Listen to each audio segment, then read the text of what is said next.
Si vous vous demandez ce qu'est le consentement, imaginez qu'au lieu d'initier un acte sexuel, vous prépariez du thé. Vous diriez « Aimerais-tu une tasse de thé ?» Et elle répondrait « Mon Dieu, j'adorerais une tasse de thé, merci. » Alors vous sauriez qu'elle veut du thé.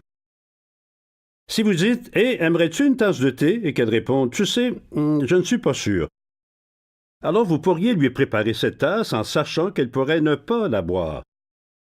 Et si elle ne la boit pas alors, et c'est le point important, ne la faites pas boire.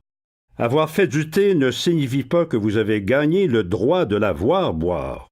Et si elle répond « Non, merci », alors ne leur faites pas de thé du tout. Ne leur faites pas boire de thé. Ne vous fâchez pas si elle refuse votre thé. Elle ne veut juste pas de thé, d'accord?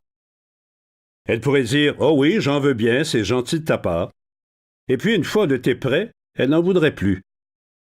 C'est sûr que c'est peut-être fâchant d'avoir fourni autant d'efforts pour faire un thé, mais cela ne l'oblige pas à boire ce thé.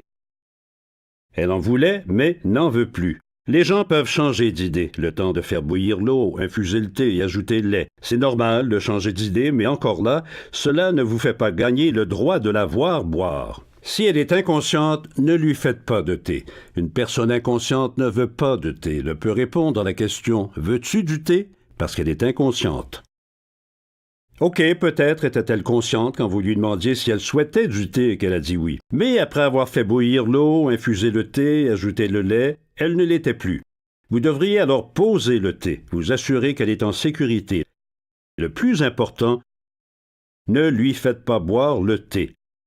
Effectivement, elle a dit oui, mais les gens inconscients ne veulent pas de thé. Si une personne voulait du thé, a commencé à le boire, puis perd connaissance, ne lui versez pas dans la bouche. Enlevez-lui son thé. Assurez-vous de sa sécurité, parce que personne d'inconscient ne veut du thé. Faites-moi confiance. Si quelqu'un voulait du thé chez vous samedi dernier, cela ne veut pas dire qu'en tout temps, elle veut que vous lui en fassiez, que vous arriviez chez elle sans préavis pour lui préparer du thé et lui faire boire de force, disant « Mais tu voulais du thé la semaine dernière ». Elle ne veut pas non plus se réveiller alors que vous lui faites boire du thé en disant « Mais tu voulais du thé hier soir ». Si vous pouvez comprendre combien il est ridicule de forcer les gens à prendre le thé quand ils n'en veulent pas, et que vous êtes capable de comprendre quand les gens ne veulent pas de thé, est-ce que c'est plus difficile à comprendre lorsqu'il s'agit de sexe?